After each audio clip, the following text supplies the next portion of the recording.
Ay, no puedo, tío. Vale. Buenas tardes, querido José. Bueno, te voy a llamar, te voy a tutear Pepe, coño, que al final somos amigos de hace tiempo. Nada, muchísimas gracias primero por esto. La entrevista era realmente pues para que me aportases o aportases realmente una perspectiva pues personal Ujú. de lo que es la convivencia y de lo que es dar clases en diferentes centros y en diferentes islas y a diferentes tipos de alumnos y a diferentes tipos de ámbitos sociales y en general Ujú. que compartieras tu experiencia. Primero, antes que nada, ¿cómo estás? Pues muy bien, agotado de Sí. lunes volviendo. Pero bien, bien, bien, bien, no me puedo quejar. ¿Cómo fue tu clase hoy? Un poco intensa, la verdad. Tengo unos grupos de tercero de la ESO bastante interesantes y hoy ha sido un día un poco violento. Han sido 3 partes de golpe Ya. en menos de 15 minutos ¿En la misma clase? y en la misma clase. En la misma clase. Pero vamos, nada nuevo. En ese grupo vamos a parte de incidencia diaria. Bueno, así lo bueno es que te entretiene. Sí, vale, emociones tengo todos los días. No me puedo quejar. Vale. Bueno, vamos a empezar un poquito por tu experiencia. Sí. ¿Qué carrera estudiaste? Yo hice lenguas modernas ahí en la ULPGC, Ujú. una de filología inglesa con francés y alemán. Y entiendo entonces que el campo de conocimiento que impartes es inglés, ¿no? Sí, Vale. efectivamente. ¿Cuántos ámbitos de experiencia tienes? Con este es mi 4 año de docencia, Ok. mi cuarto curso. Empezando el primero, fue en Lanzarote, que fue después de la pandemia, Ujú. después del confinamiento, el Hierro, y llevo ya con este 2 años aquí en Tenerife. ¿Y cuál dirías que fue el más complicado? El curso más complicado de momento fue el año pasado. Sí, fue un año intenso a nivel de convivencia con el alumnado. Era un centro no complicado, pero se juntaron muchas casuísticas juntas Ujú. y fue un poco intenso a nivel de convivencia. ¿Como por ejemplo? Por ejemplo, me denunció un alumno. Me denunció un alumno por llamar la atención por hacer un comentario homófobo en clase. Y su familia denunció por coartar la libertad de expresión de su hijo. O sea, fue el Y alumno el que hizo un comentario, entiendo. el alumno hizo el comentario y yo lo Vale. reprendí en clase. Y la familia denunció por coartar su libertad de expresión. Obviamente eso no llevó a ningún lado, nada, Ya. pero a ver, ya como anécdota, como profesor, como docente, que digas tú con 3 años de experiencia, nada más. Bueno, eso fue al principio del tercer año, que tenía yo 2 años de experiencia. Claro. Te haya tocado enfrentar una denuncia, como ya no sé qué más. No sé qué más me puede pasar ya, ¿no? Pero fue un año intenso, hubieron muchos expedientes disciplinarios, me tocó llevar uno de ellos, que terminó en expulsión definitiva del centro. Ok. Entonces, fue un poco intenso, la verdad, en ese sentido fue bastante intenso. Compañeros y como centro, bien, pero se juntaron un perfil de alumnado bastante disruptivo Ujú. que hizo la convivencia un poco complicada. Vale. Y entiendo que era una zona marginal, una zona normal o una zona No, pudiente. para nada, no lo consideraría una zona marginal, pero era una zona rural. Ok. Entonces, al final, los centros en zonas rurales tienen muchas ventajas y tienen muchas desventajas. En este caso fue un año en el que predominaron mucho esas desventajas. Claro. Y ahora sí, como dato anecdótico, ¿qué comentario fue el que hizo el alumno? Era un alumno que llevaba falda al instituto y lo llamó un maricón de mierda. Y pues ese fue el comentario que yo reprendí. Y que Y que no te... era normal. Y yo lo que le pedí fue que la normalidad no existe, ¿no? Y que no podía insultar porque la normalidad no existe. Y fue eso. Eso fue. Y... o sea, ¿te llegó un día la denuncia o cómo fue el tema? Me llegó al día siguiente. Me llegó al día siguiente, estaba yo en clase y me vino a buscar la directora y me sacó de clase. Me dijo si podía salir. Y yo, sí, claro. Salí un momento y estaba la Guardia Civil La pues. para entregar la citación a declarar. que me dijo que no pasaba nada, que bueno, que eso no va a ninguna parte, que intentaron convencer a la familia, pero que insistiera. Entonces yo tuve que, eso fue un viernes, y tuve que presentarme allí el sábado por la mañana a prestar declaración en el cuartel de la Guardia Civil. Buen fin de semana, ¿eh? Sí, sí, no, fue una semana intensa, la verdad. Yo estuve a esto de cogerme una baja por ansiedad. Pero, por suerte, mira, mi mayor miedo era que me viesen los alumnos con la Guardia Civil en el pasillo, lo que sea, porque al final dices tú, ¿qué se van a pensar? O después van a hacer preguntas, son niños, son adolescentes, el cotilleo está ahí Claro, en cada momento, en cada esquina, y no apetece, la verdad, enfrentar ese tipo de situaciones con el alumnado. Por suerte no trascendió de ahí, de ese, claro, de las palabras. Mm. Y se quedó ahí, la verdad, no, nunca más volví a saber de nada más.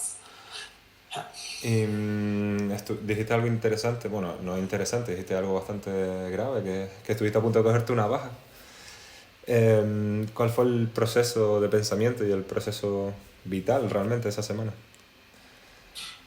Es que viví con una ansiedad muy grande, yo me daba una presión en el pecho y era una preocupación de que ya te empiezas a crear escenarios ficticios, empiezas a dudar de ti, empiezas a dudar si no te pasaste, si no, si de verdad no dijiste algo que ahora no recuerdas, si en algún momento de verdad a lo mejor pude haber insultado al alumno, si, y empiezas a dudar hasta de ti mismo, cosas que en ese momento pues tenía súper claras. Entonces llega un punto de decir, es que me está afectando en mi día a día, en mi trabajo, yo solamente no paraba de pensar que a mí me iban a detener, que iba a tener, yo me imaginaba yo enfrentando un juicio pues real, ¿no? Pues ahí que tenía que buscar como un abogado, etcétera. Yo me veía ya como por todo lo alto. Al final, pues, hablando con la gente y viendo que no pasaba nada y que efectivamente lo que me había dicho la policía era que eso no iba a llegar a nada, Claro, pues, como calmando, pero yo estuve a un punto de decir, voy a petar en algún momento, ¿sabes? De ir a urgencias y decir, dame la baja porque, o sea, mandan ir al médico de cabecera que me diese una baja o algo porque no. Fue las semanas siguientes después de eso me costó mucho lidiar con la ansiedad. o sea, la semana después de que la Guardia Civil hablara contigo, toda esa semana de que no se sabía qué estaba pasando hasta que hasta que no hubo una resolución, entiendo, ¿no? La resolución no llegó nunca, el caso se archivó y ya está.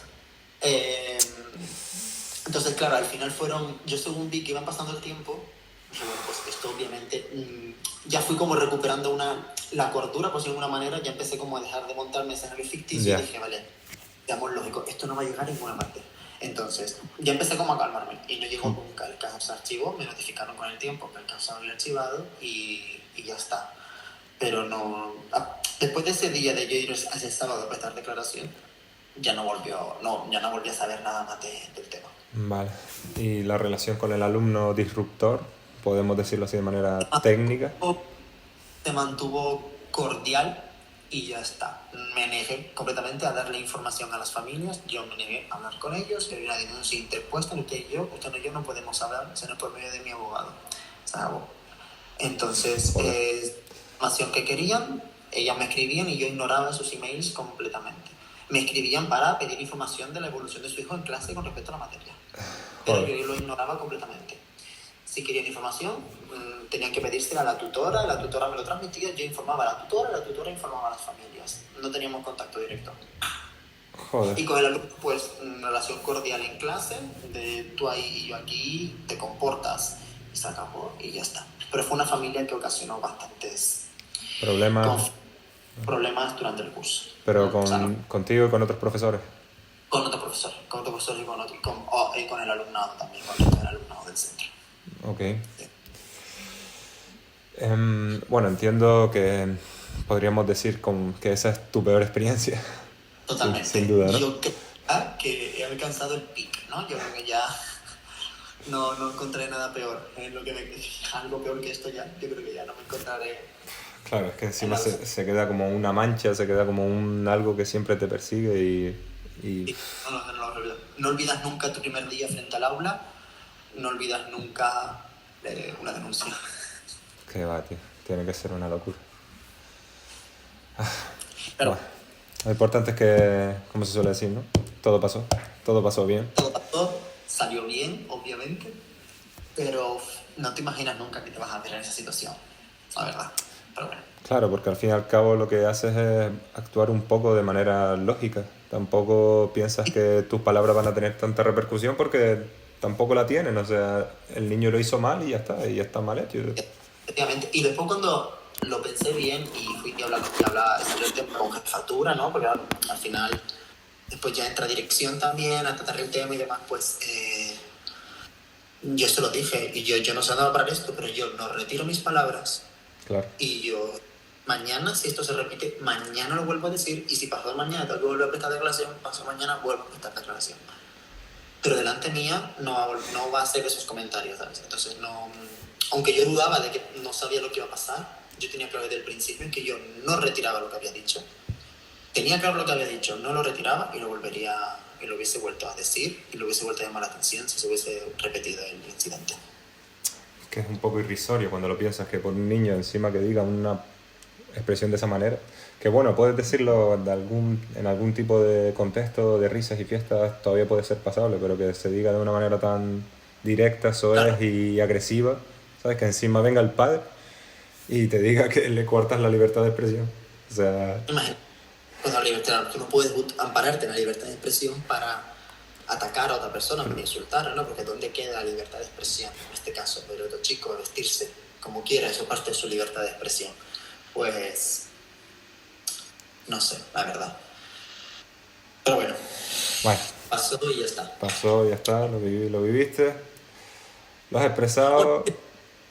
Dime, Otra experiencia vital otra más y ya experiencia está. más. Ya que vamos desde la peor, dime cuál ha sido la mejor.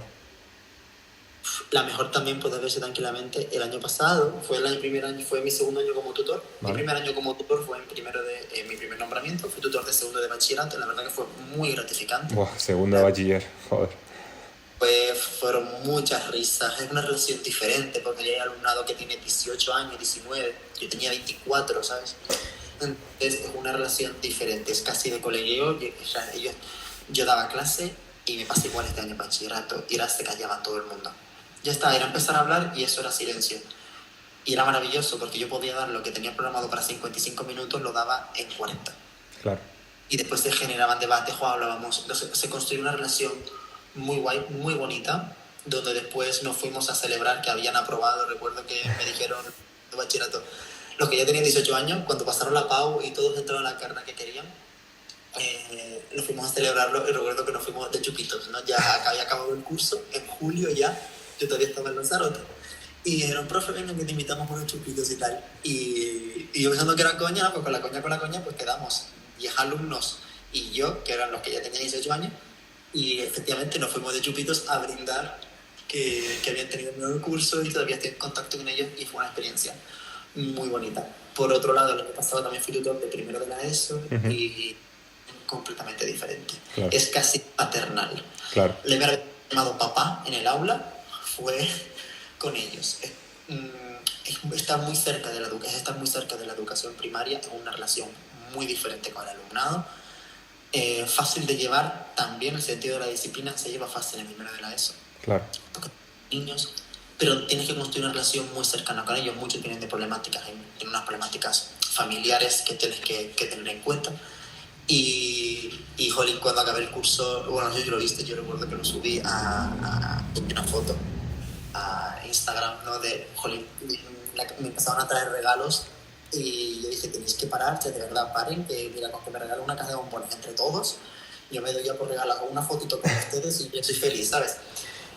Los regalos que me hicieron entre familias y tal, yo llené el sofá de mi casa el año pasado y en Reyes el año pasado yo recibí menos regalos que a final de curso. O sea, jamás había sentido, fue la primera vez que sentí, junto con la de segundo de bachillerato, que lo estoy haciendo bien, ¿sabes? Hay gente que se está dando cuenta de esto y te lo agradece y es muy bonito. Es muy bonito cuando eso pasa, ¿verdad? Y recibir cartas en San Valentín, de alumnado, pues diciéndote, profe, qué guay, porfa, no te vayas, porque yo el año pasado no estaba seguro, no me fuese a quedar todo el curso. Yeah. Pues te escribían cartas en Navidad, por favor, esperamos verte otra vez en enero, no sé qué. Y la verdad fue muy, muy bonito, muy bonito. Son partes de la edad que tú dices, por esto enseño, ¿sabes? Por llegarles. Y si después pueden aprender algo, muchas veces pienso, sobre todo cuando había un alumno súper complicado en la clase, ¿sabes? Era como, mira, se me comporta, ha aprendido valores. Yo ya después, si aprende algo, es secundario, porque iba a repetir, ese alumno va a repetir, y repitió, ¿no? Porque antes no hacía nada. Ya aprenderá algo el próximo año. Este año ha aprendido otro tipo de valores a los que ahora mismo le doy prioridad. Porque no va a hacer nada igualmente. Y te lo agradecen un montón al final. Hay algunos siempre de todo, ¿no? Y algunos que no. Ya. Pero muchos de ellos siempre acaban al final agradeciéndotelo. Y justo con ese alumno en especial, ¿tuviste un comportamiento diferente o alguna didáctica diferente?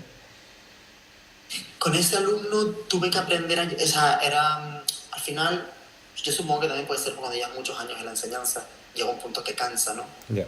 Pero un alumno al que no podías irle de frente. Si te enfrentabas a él, si ibas a parte de incidencia, expulsión y tal, era peor. O sea, no era peor, simplemente es que no iba a cambiar. Ya. Intentabas entender un poco de dónde venía y al final muchas veces acabas pues bailándole el agua, ¿no? Por decirlo de alguna manera. Le permites cosas que a lo mejor al resto no se les permites.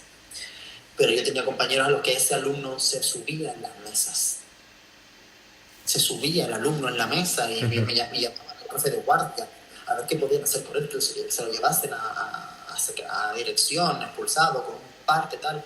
A mí lo máximo que se hacía es que se levantaba sin permiso a tirar papeles en la papelera porque le apetecía pasear. Claro. Ya está. Entonces, hay veces que dices, vale, y tú lo ves, con este alumno, con esta alumna no puedes ir de frente, no puedes atacar, no puede haber un choque frontal. Hay otros de ellos con los que te funciona y das un golpe en la mesa y aquí mando yo y te callas y te sientas y se acabó. Porque simplemente tienen un día revueltos. Claro.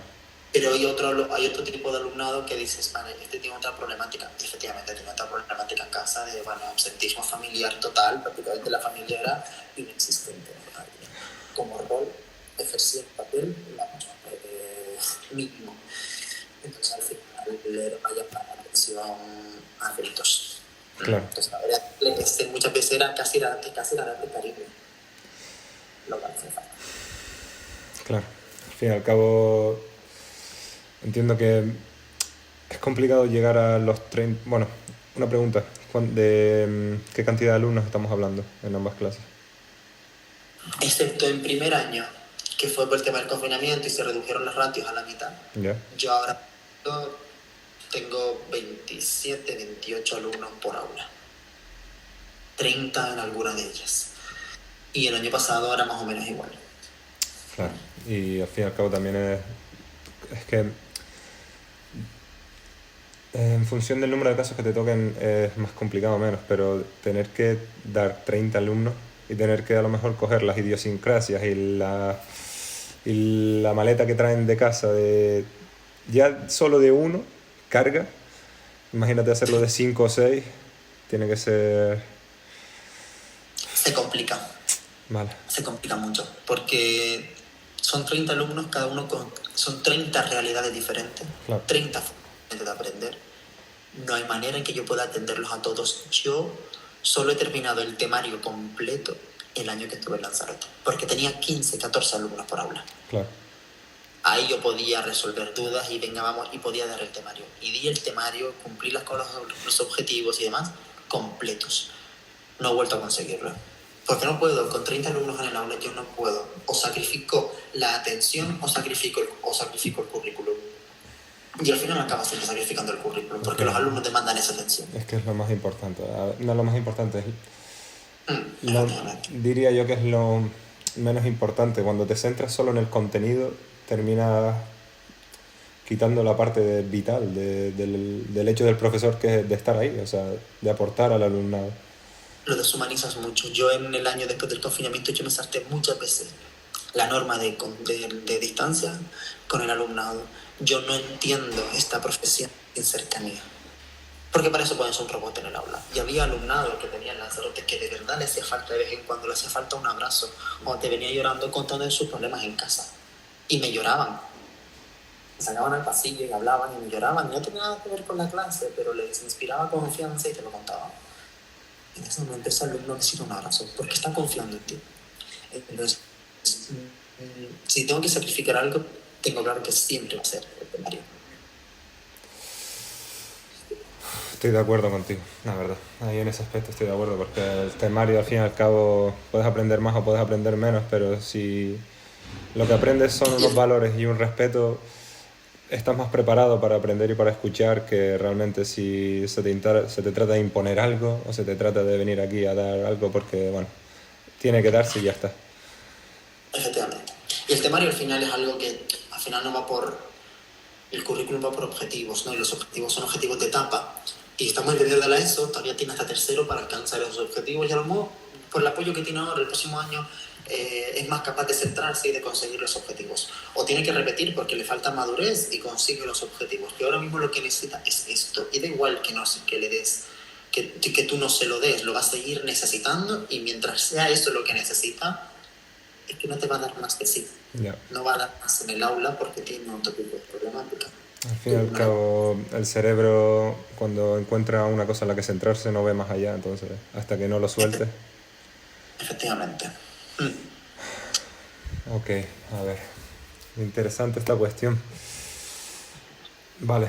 Me gustaría preguntarte, no es una pregunta que tengo en la entrevista, pero ¿qué diferencia ves entre los chiquillos de hoy y nuestra edad? O sea, ¿cómo crecen hoy o cómo ves hoy a los niños de la ESO y lo que recuerdas tú de lo que viste en tu época? ¿Ves alguna diferencia?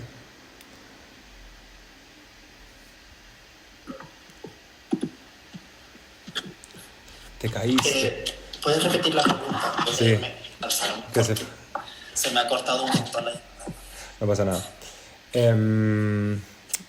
Con respecto a cómo tú viviste primero la ESO, lo que tú recuerdas haber vivido de manera subjetiva, obviamente, cómo te criaste, en el ambiente en el que te criaste, vecindario, que no era un barrio fácil, no era un barrio fácil para algunos más, para otros menos. Para nadie. Que estudiamos juntos, por cierto. ¿Qué diferencias ves con los alumnos de hoy en día? O sea, ¿crees que los alumnos de hace 10 años, bueno, nosotros hace 17 años, estaban más preparados o eran otra mentalidad la que tenían con respecto a los de ahora? Otra mentalidad, totalmente.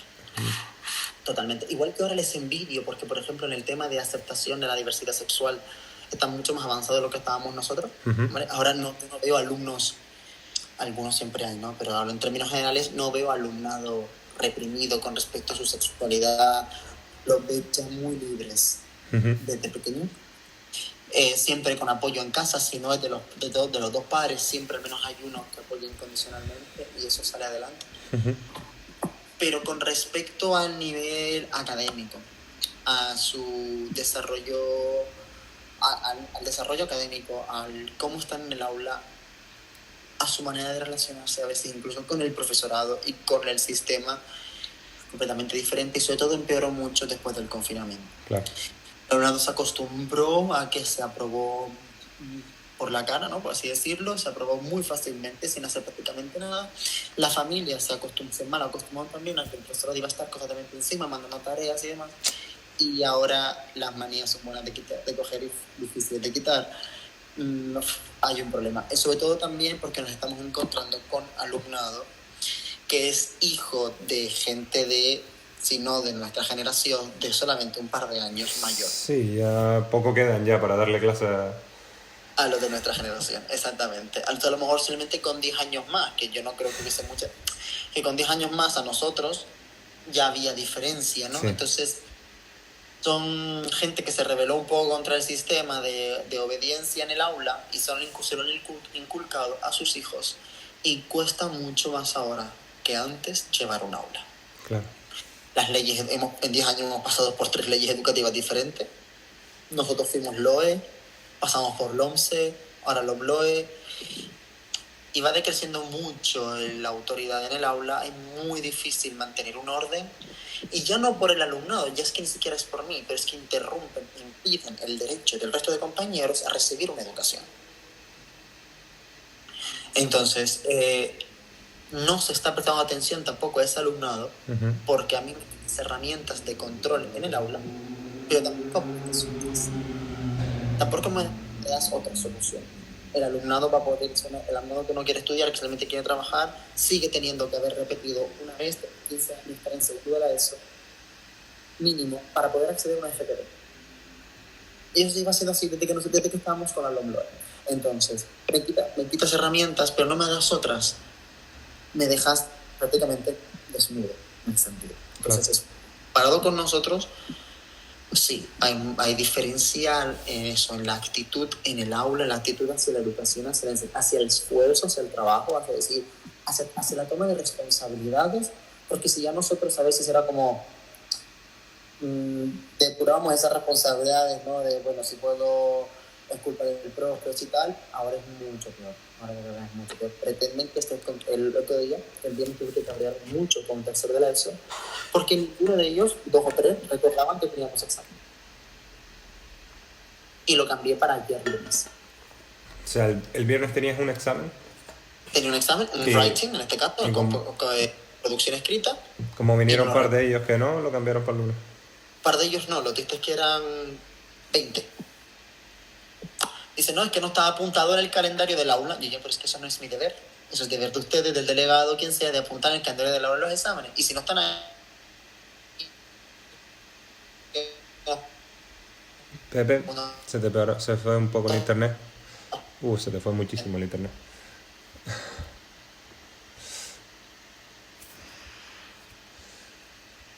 Se murió la conversación.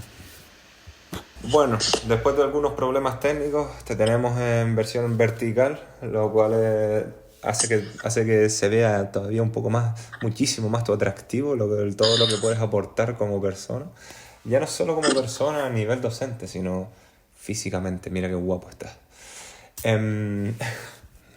Estabas comentando que tuviste que cambiar, o sea, la pregunta donde se cayó fue las diferencias principales que veías entre nuestra sociedad o la forma en la que nosotros nos criamos o llegamos preparados al instituto con respecto a cómo lo ven, a cómo están ahora.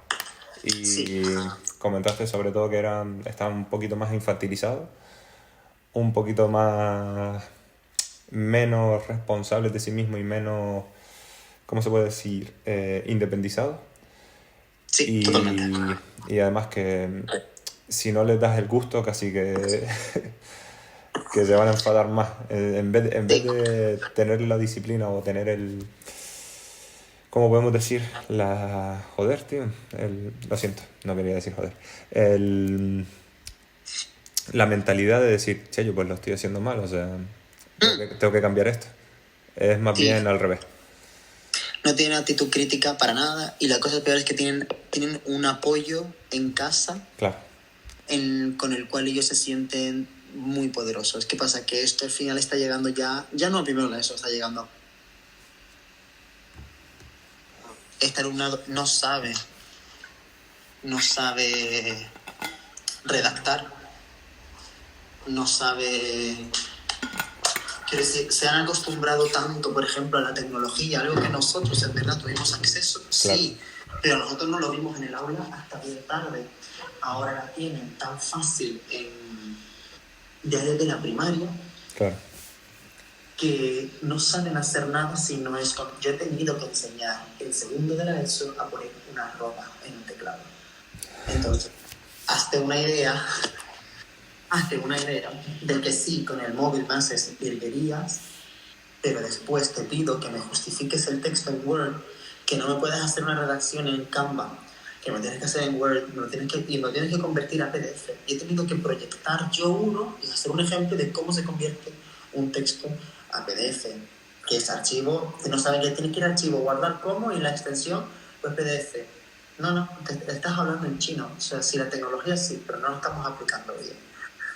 Y después que se han acostumbrado a utilizarla para todo, que ya no escriben. Entonces ahora hay como un movimiento un poco global, ¿no? De esto de... a lo mejor tendríamos que haber escuchado al profesorado hace una década, hace 10 años, y haber parado un poco. No, ya nos hemos ido de madres, ¿no? Entonces ahora vamos a ir retrocediendo porque ya no tanta tecnología no viene tan bien. Claro, y eso es a ver, no vamos a intentar irnos por ahí porque si no la entrevista se va muy a lo lailo, pero es algo que, joder, o sea, ¿cómo quitas ahora? O sea, por poner un ejemplo simple, si le das droga a un drogadicto y ese drogadicto solo conoce la droga, no conoce nada más de la vida, ¿cómo se la quitas? Pues sabes lo triste que al final va a tener que ser, ¿te acuerdas? Cuando nosotros estábamos en el instituto, en aquellos entonces, es cuando se estaba empezando a implementar el programa ICLE, que era pues a los que nacieron en el En el 99, pues estos empiezan en primero de la ESO. El próximo año, estos entrarán en segundo. Y lo de 2002 entrarán también. Y al final lo vas aplicando por años. ¿Qué pasa? Pues ahora habrá que empezar a aplicarlo, este recorte tecnológico a lo mejor, desde el infantil o desde la primaria. Que las nuevas generaciones no estén en contacto, al menos en el aula, con tanta tecnología o que sean tan dependientes de ella.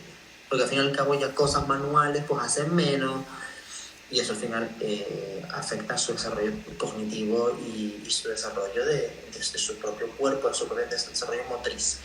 Entonces, sin pensar, claro, ya con los que están en la ESO ya hemos llegado muy tarde. Hay que llevarlo más arriba. Les cuesta mucho entender que el móvil no se puede usar en el aula. Es verdad que nosotros no nos enfrentamos a ese problema hasta bachillerato, porque los teléfonos no fueron inteligentes hasta cuarto de la ESO, bachillerato. Sí. Pero les cuesta mucho entender que no se puede utilizar el teléfono en el aula. Pero, y es el punto al que quería decir, al que quería llegar antes, o sea, aunque nosotros nos llegase un poco más tarde, sigue llegándonos con dentro de un abanico de posibilidades.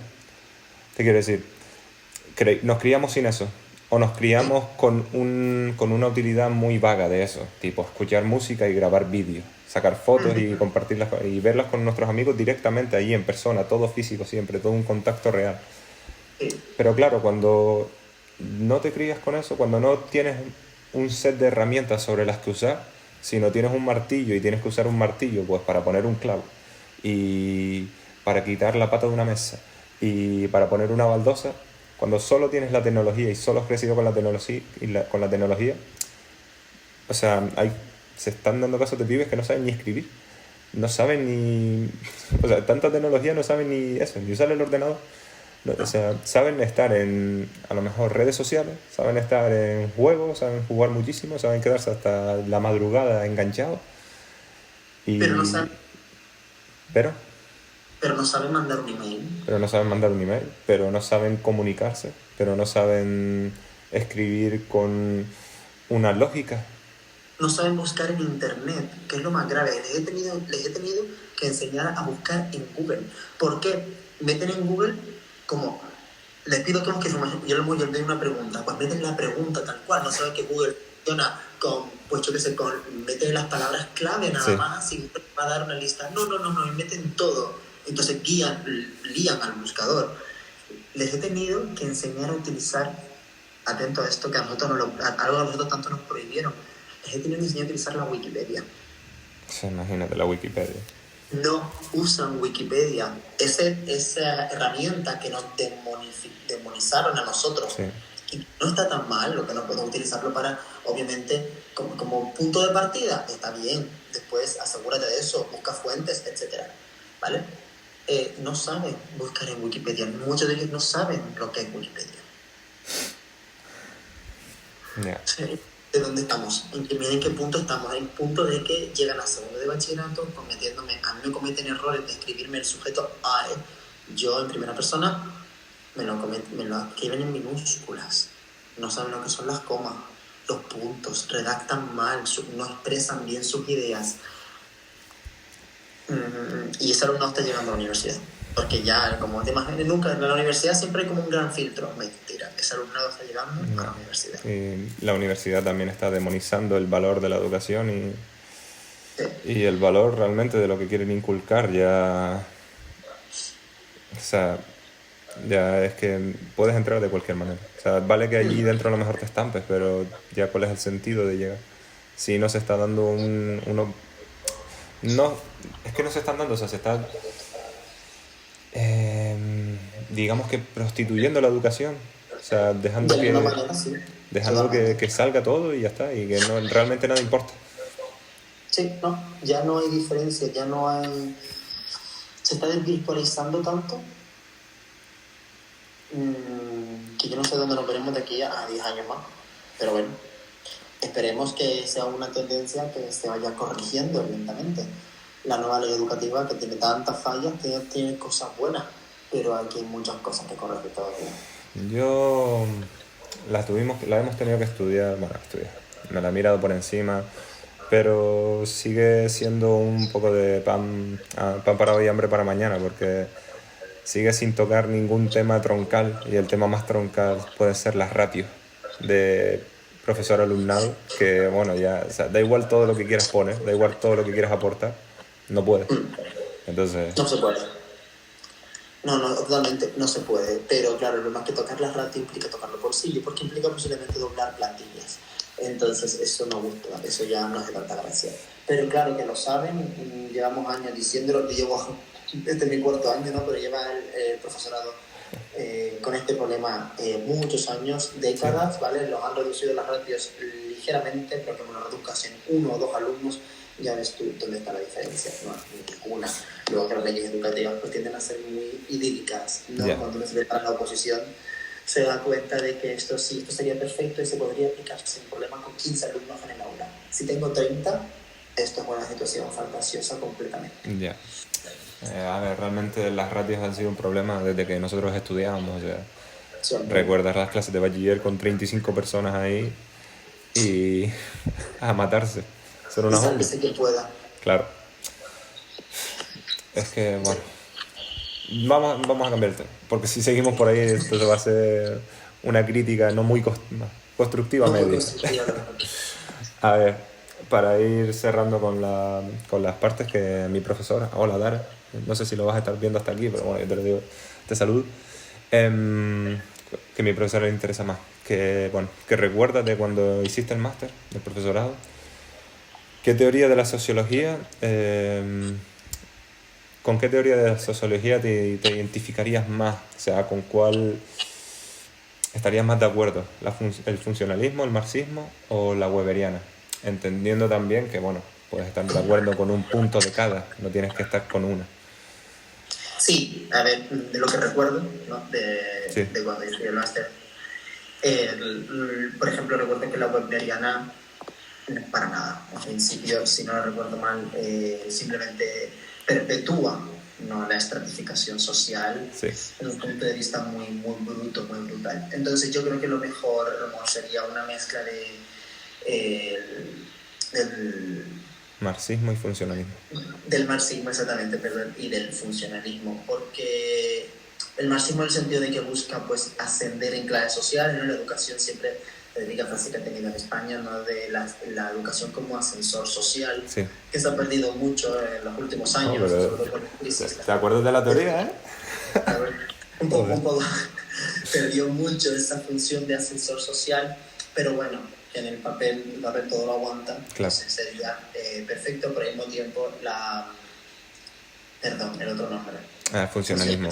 El funcionalismo, exactamente, porque al final, y creo que los sistemas educativos muy funcionalistas son el alemán, ¿no? Entonces yo creo que un equilibrio entre ambas, donde se vaya orientando al alumnado, donde se den las habilidades necesarias que se necesitan según qué sociedades, donde permita un desarrollo personal al mismo tiempo que intelectual, junto con este postulado marxista, ¿no?, de utilizar la educación como un elemento rompedor del sistema de clases que permita ascender, creo que sería la mejor opción, la verdad.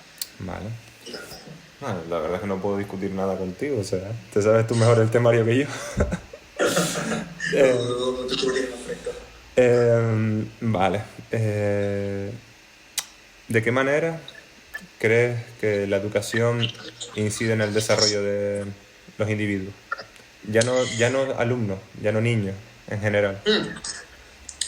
Creo que en el individuo y en la construcción como al final entes sociales y miembros plenos de la sociedad ejerce una influencia muy grande, ya no solo a nivel cognitivo, ¿no?, porque al final pues de desarrollo y de espíritu crítico, ya no solamente es que obviamente esa es la parte en la que todo el mundo entiende, sí, ya no solamente eso como ascensor social, porque te permite pues llegar a mejores puestos laborales, sino también desde un punto de vista del desarrollo personal, del desarrollo emocional e intrapersonal. He tenido alumnado que le tienes que enseñar a gestionar sus emociones, a convivir y a relacionarse con el resto de la sociedad, a respetar y demás. Entonces, desde ese punto, considero que la educación influye demasiado, no, me parece, influye mucho, y por eso es tan importante en el desarrollo del individuo, porque al final esa etapa que al final se te hace tan larga cuando estás pasando, pero a veces tan corta, pero que al final es una vida, influye y tiene una huella que al final es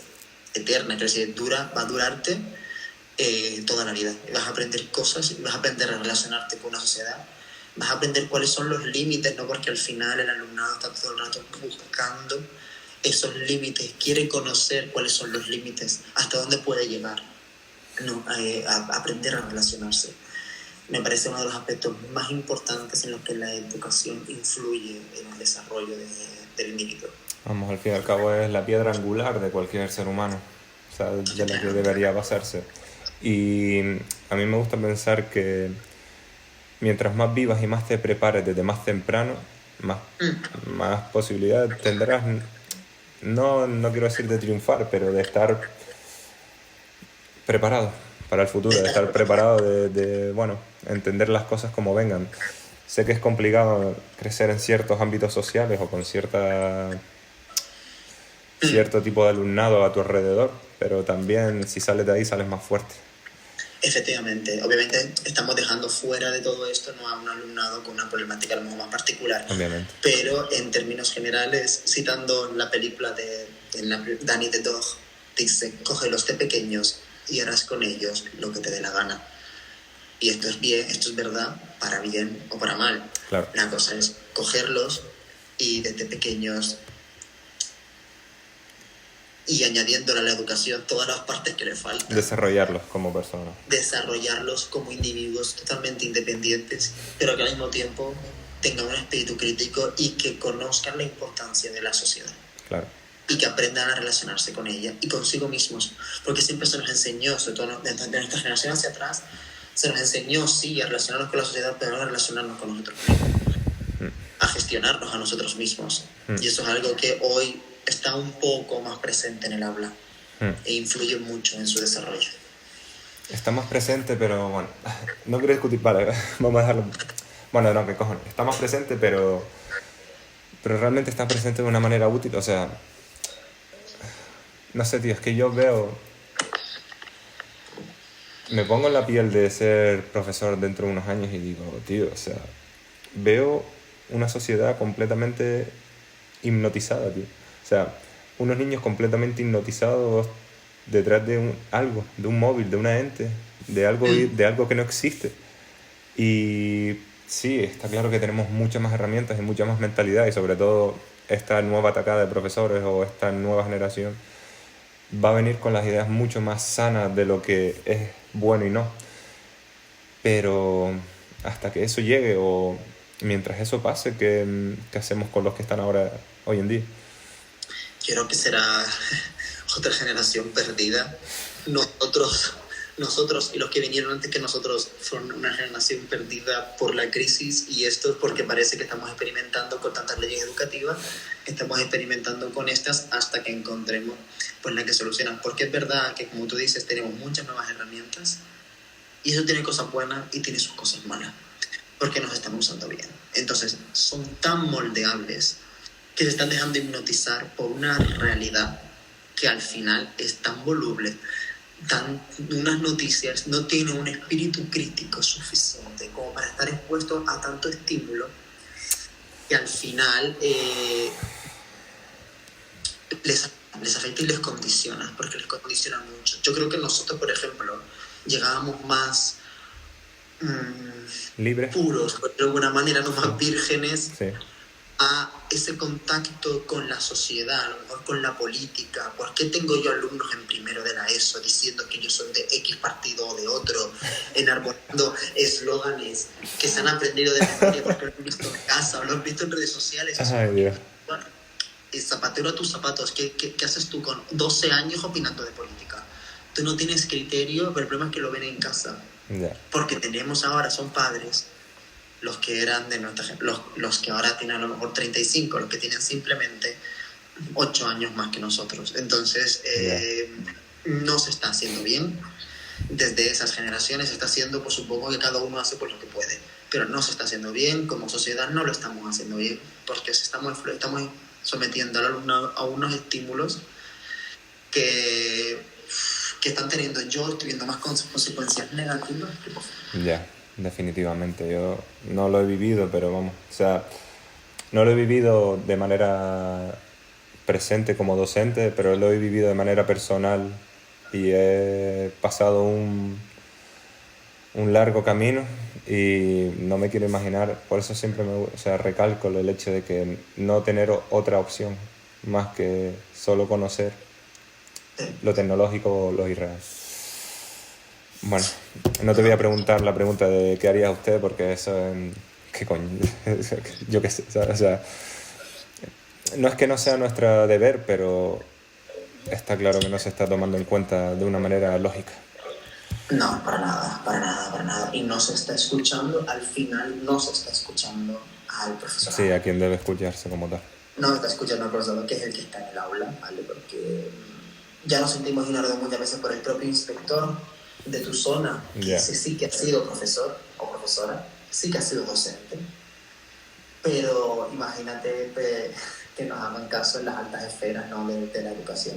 Se está ignorando y estamos viendo, llevan años viéndose las consecuencias, pero que se van agravando cada día más y cada año se nota más. Entonces, bueno, hay que hacer tantas cosas que la verdad, si me empiezo a enumerarla, no sabía ni por dónde empezar. No, de verdad no sabía decirte cuál es la primera cosa que hay. La más importante posiblemente sea reducir la ratio.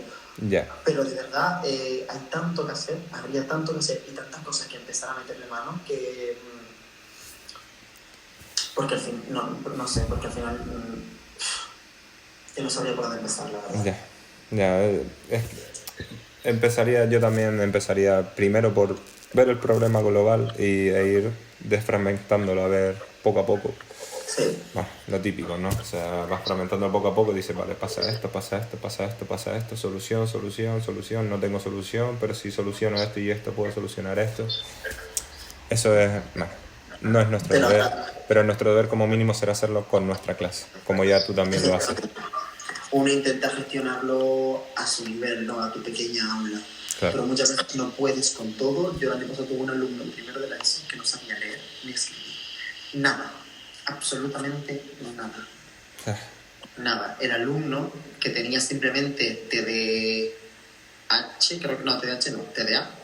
Creo que tenía solamente TDA y no tenía una gran discapacidad, era mínima.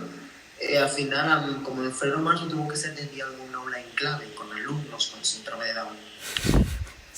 Porque era la única manera que tenía el centro, y no el centro, porque decían encima a otro centro, porque el centro en que yo estaba no tenía aula en clave, a otro centro porque era donde es que esto lo necesita un profesor para él solo, que le preste atención y que le enseñe a escribir y a leer. ¿Qué ha pasado durante los 6 años de educación primaria de este niño para que nos haya llegado a primero de la ESO sin saber leer ni escribir?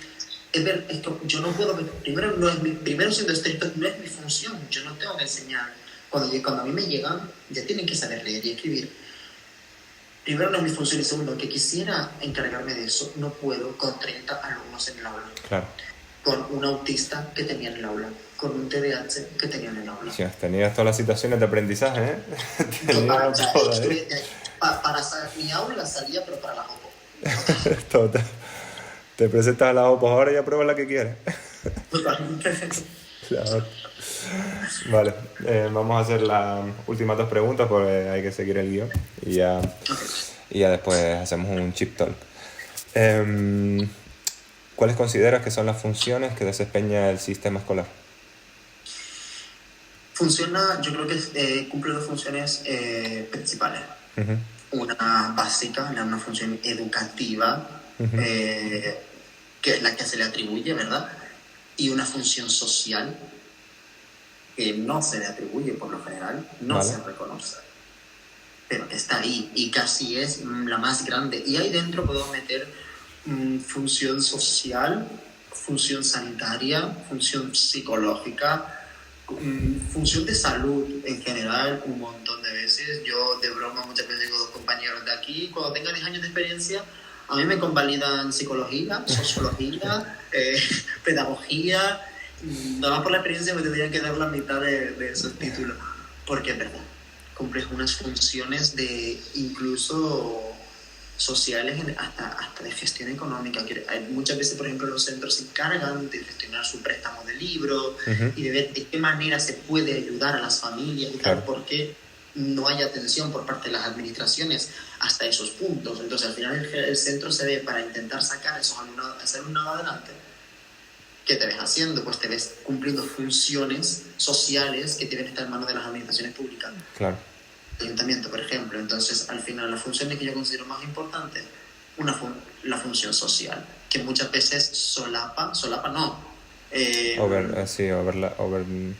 Sí. Pasa por arriba la educativa. Efectivamente, muchas veces sobrepasa a la faceta educativa. Porque al final prioridades son prioridades y hay muchas veces prioridades. Vamos a intentar establecer un desayuno escolar porque ahí tenemos a 60 alumnos que no tienen para desayuno y vamos a intentar al menos en la hora del instituto, en la hora del recreo, tenga un desayuno decente. Sano, también. Y ya después pensamos cómo comprarle el libro, para que tenga el libro, pero al menos primero que coma, que no se me desmaye en el aula. Complicado, la verdad, vivirlo. Y ya también un poco en parte de manera general lo que hablamos antes, que después llegan a clase y al fin y al cabo tienes que priorizar los valores y un respeto y una relación antes que un contenido, porque si viene un pibe que no ha comido, o viene un pibe que en casa le pegan, o viene un pibe que no le escuchan ni nadie le hace caso, ¿qué coño quiere? O sea, lo siento, pero ¿qué le vas a decir? ¿Cómo le vas a explicar tú qué es un diptongo y qué es un hiato, sabes? ¿No? ¿Qué hago yo? Ahora vamos a aprender el presente perfecto, vamos a aprender el pasado continuo, venga, vamos. Verás lo bien que te viene. Sí, al final acabas priorizando y todo el mundo al final acaba priorizando la labor social que cumplimos tantas y tantas veces. Muchas veces somos refugio. Parece que están odiados, los odian el colegio, pero muchas veces lo encuentran como refugio. A lo que tienen en casa hay una forma de escaparse de realidades a las que ellos no tendrían que estar expuestos, porque no es su responsabilidad, pero que al final que sufren de manera directa e indirecta. Ya. Tema complicado. Tenso, sí, totalmente. Dime. Es cuando llegas al aula cuando te das cuenta de todo lo que hay en la sociedad. Sí, claro. Es todo tipo, ves todas las partes más bonitas y las partes más feas de la sociedad. Las partes que te enorgullecen como sociedad y las partes que te dan vergüenza como sociedad. Ya, me imagino al fin y al cabo que lo bonito es la conexión, los valores, lo que ves que los niños aprenden y entienden, y también lo complejo es todo lo que viven, todo lo que tienen que pasar, cosas que a lo mejor nosotros no tuvimos que hacerlo, o había gente cerca nuestra que tuvo que hacerlo, o cada uno tuvo que hacer algo diferente, pero realmente siempre lo veías tú desde tu punto de vista y era tu vida y nada más, y tus problemas como niño o como creciendo como adulto. Pero claro, ahora que eres tú el que ese pilar, esa luz, esa guía, lo que llevas es una carga emocional que eso no está pago, como se suele decir. No, eso no está pagado, que eso es otro melón. Eso es otro melón, eso ya cuando estemos en persona, tranquilamente. La última pregunta, y con esto ya terminamos la entrevista, ya nos quedamos hablando tú y yo por aquí. ¿Es la educación útil para usted, para ti? Totalmente. No sé lo que podría ser de la sociedad sin una educación, sin un sistema educativo fuerte que lo apoye, y un sistema educativo sobre todo, que es lo que siempre he defendido yo, que sea independiente de gobiernos y sobre todo independiente de familias. Yo siempre he defendido y defenderé que las familias no deben tener influencia en la educación, porque el alumnado debe llegar con todo el conocimiento posible sin ningún tipo de sesgo, y cuando tenga criterio decidir si quiere quedarse con una parte o con otra. Entonces no me imagino la sociedad sin sin el resto de la sociedad, porque al final somos la sociedad educando a la sociedad, somos parte de una experiencia y con unas habilidades que intentamos transmitir. Entonces, al final eso es la educación y eso es la base del sistema educativo. La propia sociedad preparándola. No habría sociedad, no habría civilización. Claro. Igual el sistema educativo que te quieras inventar o cómo funciona y demás, pero al final funcione mejor, funcione peor, uno siempre hace falta porque hay que preparar, hay que transmitir y hay que guiar al alumnado. Que se haga mejor, se haga peor, ya lo hemos discutido, pero que es necesario, es sin duda. Ok, sí, o sea, eso completamente, sin duda, completamente de acuerdo. Pero, joder, es que ahora tocaste el tema de las familias y me parece muy interesante. O sea, repite, o sea, desarrolla en base a eso. Igual que pienso que la educación siempre ha sido herramienta de politización. Obviamente, ¿vale? Sí. Para reflejar y para incluir en el alumnado ciertos pensamientos o ideologías, y siempre y lo reflejan las leyes educativas.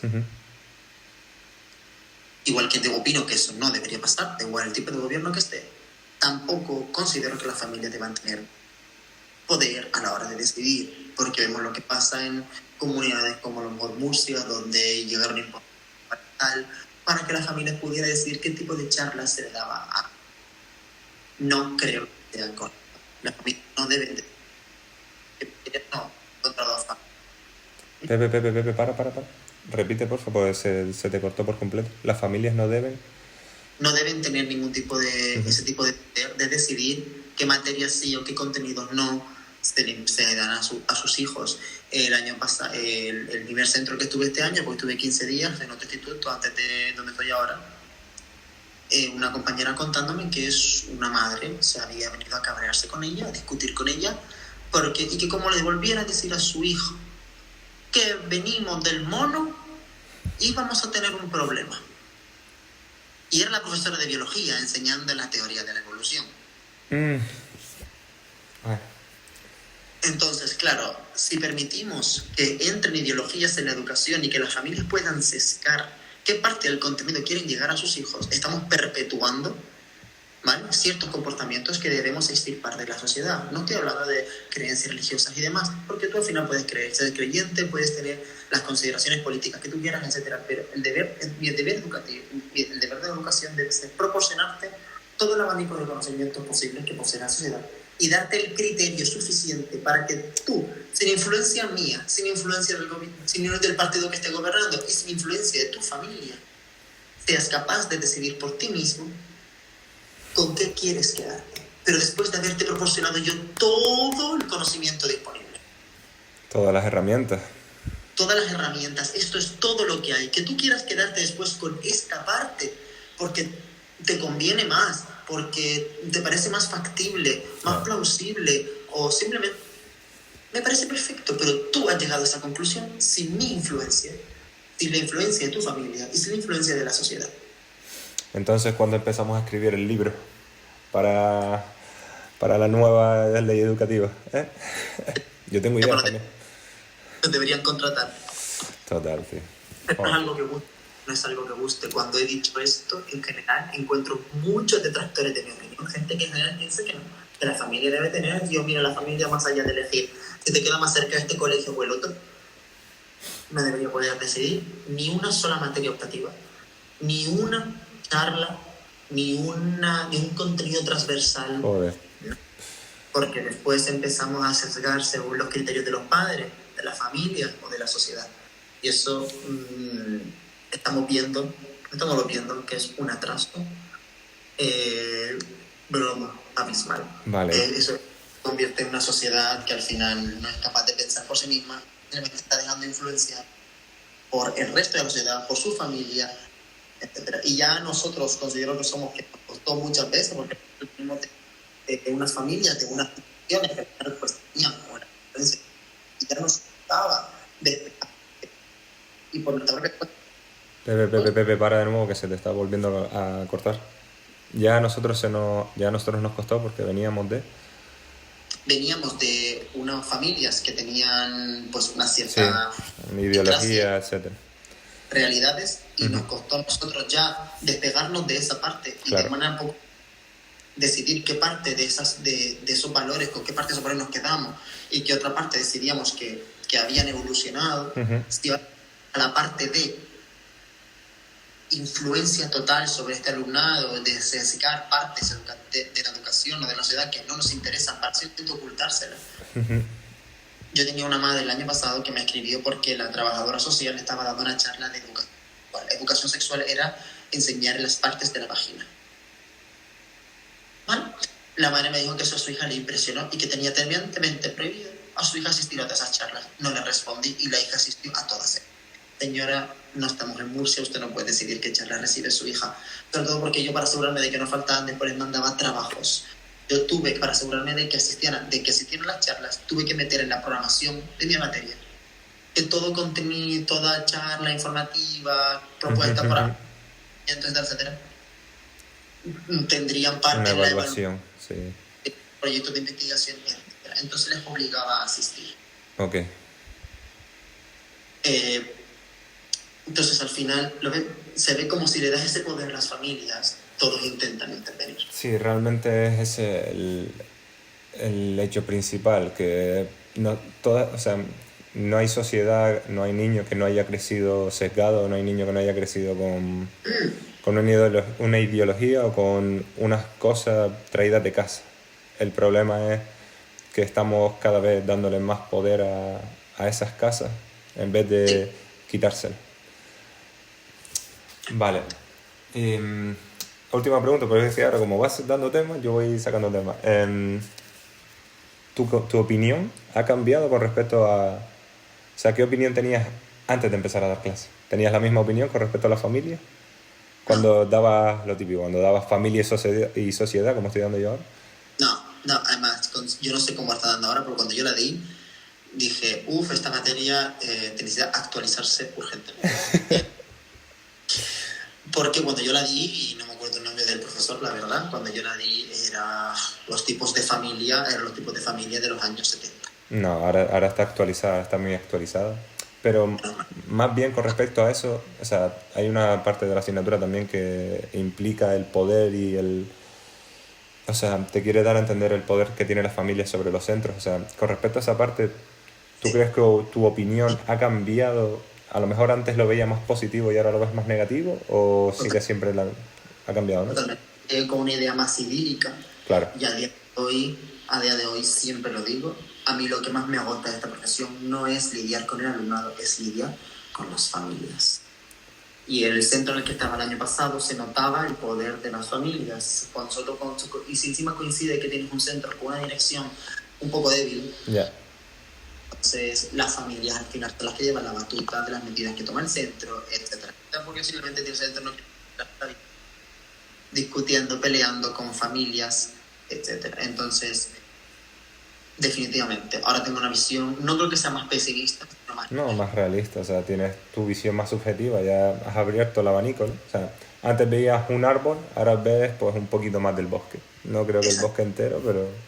Porque en las prácticas al final ves el alumnado, al final yo en las prácticas fueron muchas, pero di mucha clase, tuve mucho contacto con el alumnado, pero al final ves la realidad en el aula, en el momento, de una manera muy sesgada, ves una mínima, pero cuando después toca enfrentarte con siendo un tutor, simplemente profesor y tienes que llamar. No, lo peor de esta profesión no son los alumnos, son los padres. Con muy mala suerte. Ya. Vamos a quedarnos hablando un ratito ahora, pero bueno, para ti, Dara, que no creo que lo estés viendo, si lo estás viendo, de verdad, un aplauso para ti, sobre todo, que has aguantado hasta aquí, y el aplauso para ti, Pepe. José Suárez García, porque la verdad es que agradezco que hayamos tenido esta charla. Al fin y al cabo también es muy interesante para los dos. Ya ahora tenemos un punto de conexión más cercano, sobre todo con el máster y también con el interés que yo le aporto o que me aporta a mí las asignaturas. Y algo, bueno, un tema que tendremos para hablar cuando nos sentemos a echar una cerveza. La cerveza que te debo por la entrevista. Y nada, vamos a terminar aquí la entrevista. ¿Algunas últimas palabras que quieras decir? Nada, Repite, para de nuevo porque se te volvió ahí el internet. Nada, que gracias por darme la oportunidad de también de volver un poco a refrescar y este pequeño debate que ha surgido aquí y que mucho ánimo con todo lo que queda del máster, que lo vas a disfrutar. Muchas gracias, señor. Hombre. Vamos a cortar aquí la entrevista, hacemos un